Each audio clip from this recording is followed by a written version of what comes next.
I once traveled to a small town called Rayashki. It was located high up within the Arctic Circle, and it was frigid cold all year long. After my visit there, I traveled to many more places, from Zealand to the Balkan Peninsula. My journey went on and on.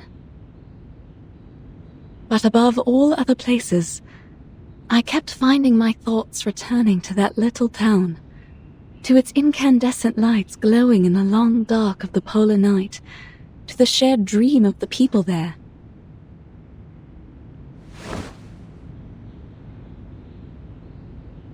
I got this picture book from Rayashki.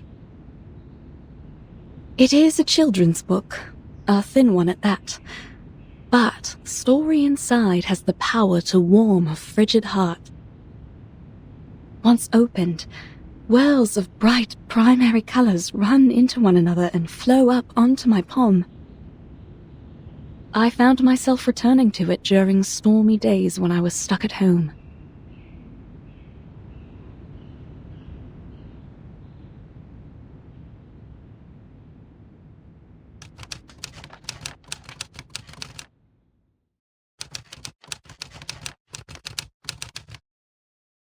This is a story about honest and ordinary people.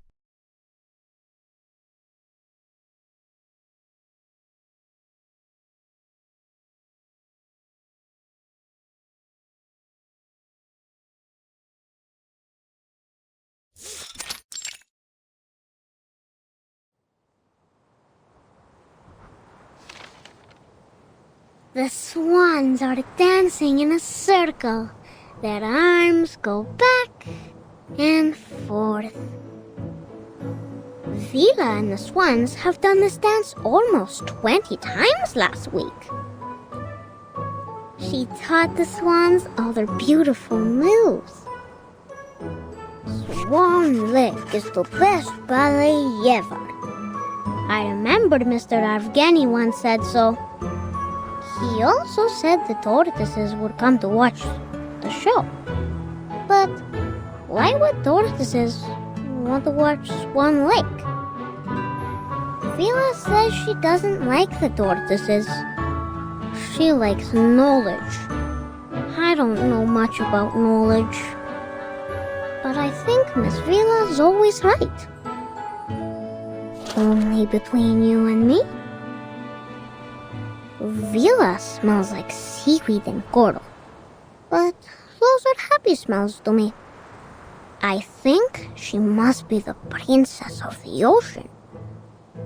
But she tells us she is not special, and that everyone here is equal, no matter if they are a princess or a swan. That we all have 2 feet and 10 fingers, and if we all work together, we can build the beacon to the future. I hope in the future we still get to sing and dance when we are not building beacons. Nina's favorite food is called alonka. It's a chocolate bar. She used to cry a lot whenever she made a mistake with her dancing. But then Vila talked to her, and now she doesn't cry so much. One time, she danced very, very perfectly.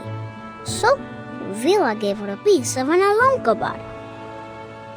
I believe she will be a great dancer.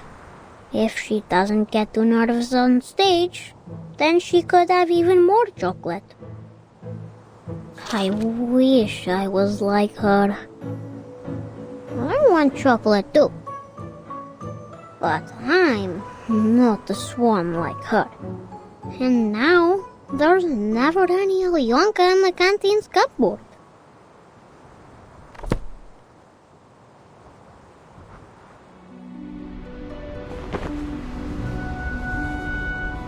Now Nina is the swan princess.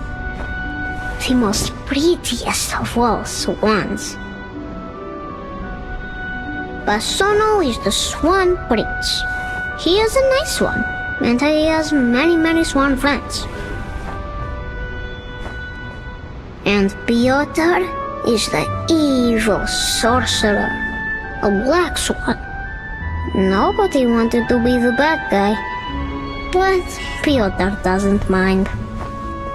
He is very serious and always bossy to everyone, so he doesn't have many swan friends. Piotr just wants to do his job as perfectly as he can, because he loves our town. Now, August is not a swan, but he also loves his town. Then there is a little mouse who moves as quickly as the blowing wind. Will it be our new visitor? What was it that Vila said about new visitors? I don't remember now.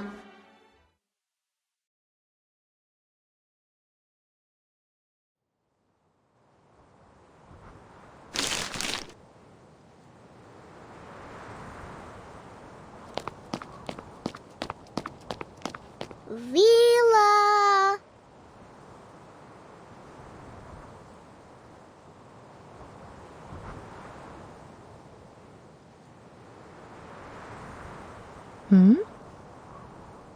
Reporting to you, Comrade Vila. I have a very important question. Well, then go ahead, little Comrade Avgust. How should we receive the new visitors coming to town? Maybe we can welcome them with Yanka? Or friendship? Or maybe something else? We will welcome them with white snow, with smiles on our faces, and with welcoming arms we use to achieve our dreams, as we do for everyone who comes here, little comrade.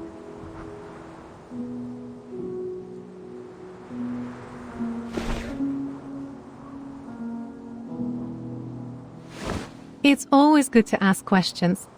But don't forget your task today, all right?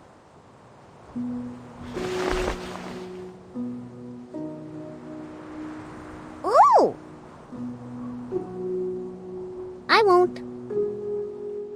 My drawings are important, but Vila says entertaining our new friends is also important. Which one comes first?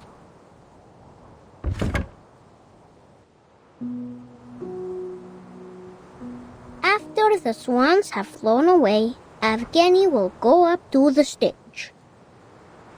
Evgeny is not an evil sorcerer, but he knows a secret magic that makes everyone's tongues hide in their mouths. He is not so much a bad person, I think. Evgeny's shadow is very long, but no one, not even my sunflower, can explain why. Evgeny walks heavily onto the stage. His appearance comes without any applause.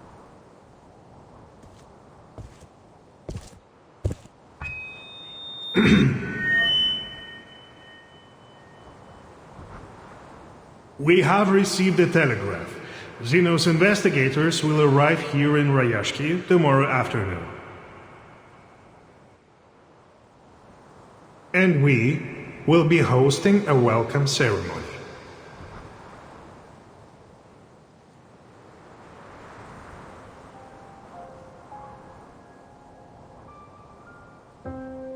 I understand your concerns.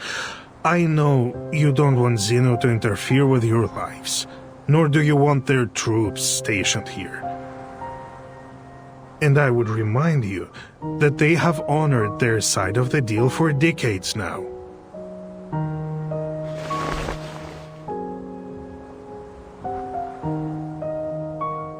We give them runium ore, and they supply us in return. It should be as simple as that. Always it has been this way, since my grandfather's time. Times have changed, Comrade Knut.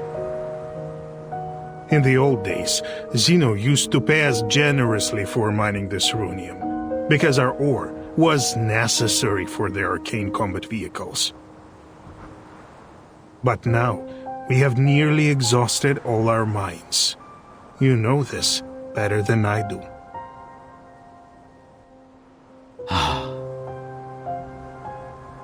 But isn't there some other work we can do?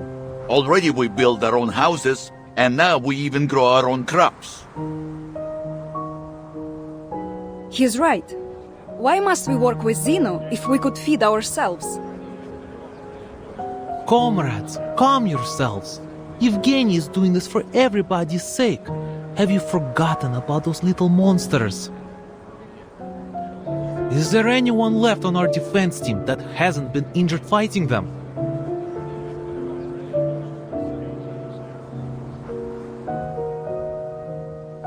It is as Comrade Nikita said. The critters are running rampant these days.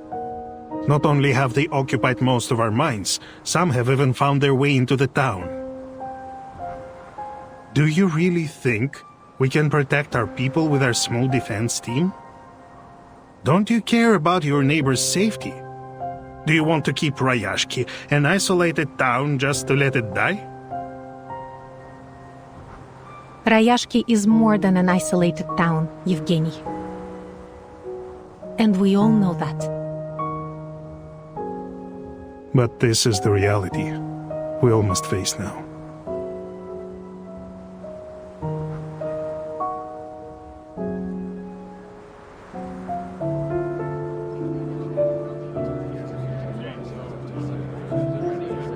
Comrade Evgeny, it was your idea to turn to these Zeno big guys for help. But you never even asked what we think, did you? So you can't blame us for disagreeing now. I'm doing this for your good.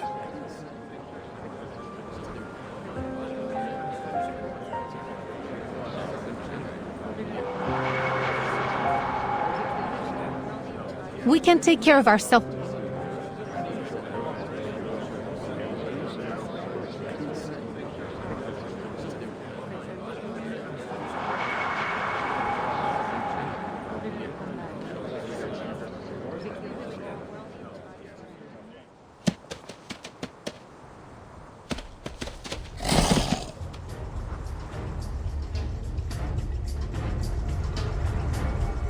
Everyone, watch out!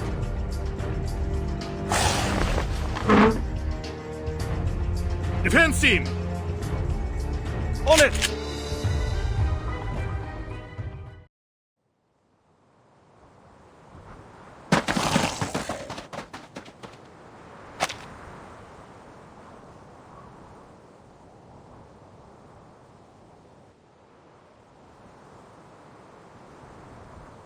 I salute your sense of smell, Comrade Vila.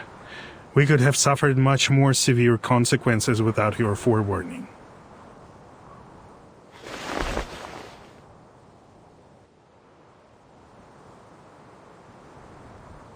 Think nothing of it. It's just a reflex reaction when there's danger nearby.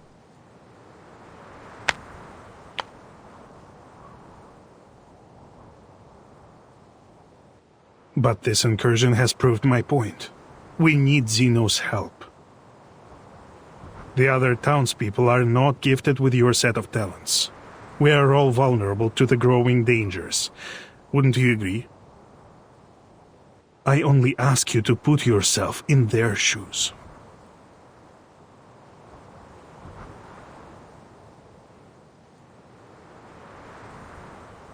Your criticism is valid and well accepted, Comrade Yevgeny. Perhaps I could agree with your plan. Provided Zeno's presence is a temporary one, we just don't want them to change things for us here.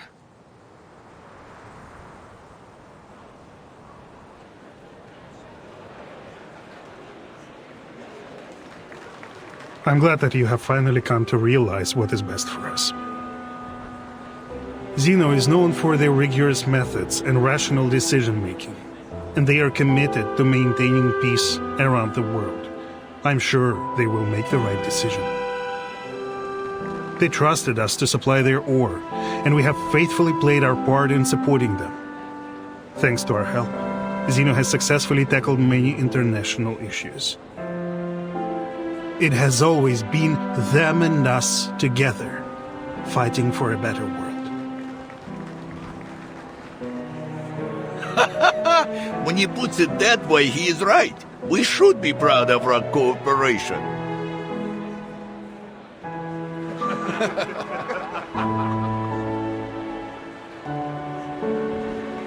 Therefore, we will show our appreciation to Zeno for the contributions they've made to the world with our help. Now let's continue our rehearsals.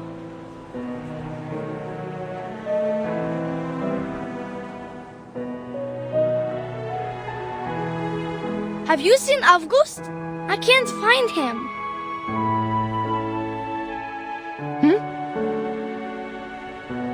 Strange. Where did he go? Looking for a new link left in the cupboards, I bet. He's always breaking the rules, doing whatever he wants. We shouldn't talk badly about our classmate, Piotr. He's one of us.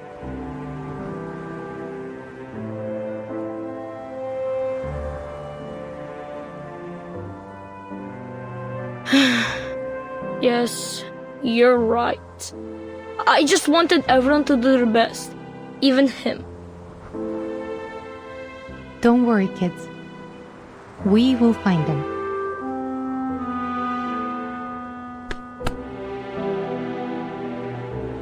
A child is missing, Comrade Evgeny. I suggest a temporary suspension of our rehearsals.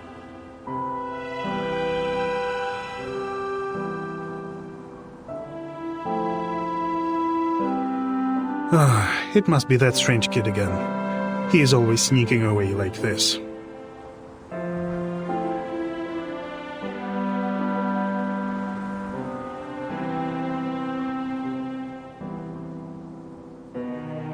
He is only trying to understand the world in his own way.